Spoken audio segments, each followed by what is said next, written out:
रायगड आणि सातारा जिल्ह्यांना जोडणारा आणि महत्त्वाचा मार्ग म्हणून ओळखल्या जाणाऱ्या आंबेनळी घाटातील अपघाताची मालिका सुरूच आहे। आज पहाटे झालेल्या स्कॉर्पिओ अपघात स्थळावर भरधाव वेगात आणि नियंत्रण सुटल्यामुळे हा अपघात घडला। मात्र ज्या ठिकाणी हा अपघात घडला त्या ठिकाणी सुरक्षित कठडे नसून केवळ मातीचा ढीग प्रवाशांच्या सुरक्षेसाठी असल्याने हे वाहन मातीवर चढून खाली कोसळलं आणि या अपघातात 8 जणांना आपला जीव गमवावा लागला। प्रशासन याबाबतीत किती गंभीर आहे यावरून प्रवाशांमध्ये संताप व्यक्त होतोय। अशा भिंती असत्या तर कदाचित वाचला असला, यांचे जीव वाचले असते। प्रवासी म्हणून काय सांगाल? गेल्या जेव्हा दापोलीचं बस अपघात झाला तेव्हाही कठाड्याअभावी ती बस खोल दरीमध्ये कोसळली आणि तिथे 20 लोक मेलीत। आज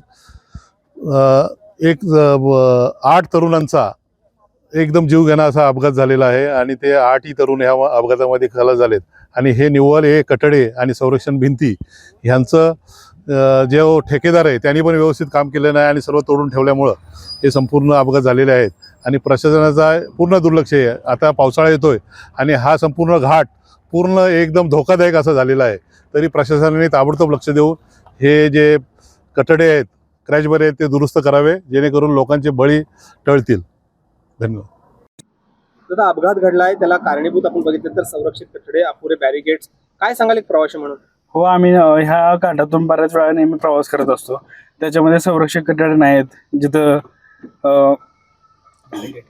बॅरिकेड्स नाहीत हे स्टीलचे, आणि जे आहेत ते पण जुने आहेत। रस्त्यांची दुरावस्था आहे, पावसाळा आलेला आहे।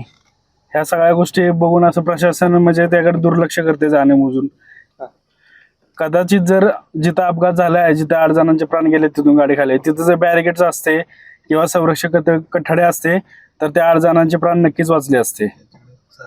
आपल्या तालुक्यातील जिल्ह्यातील बातम्या सर्वप्रथम पाहण्यासाठी आजच सातारा न्यूजला YouTube चॅनलवर सबस्क्राईब करा, लाईक करा, शेअर करा आणि बेल आयकॉन प्रेस करायला विसरू नका।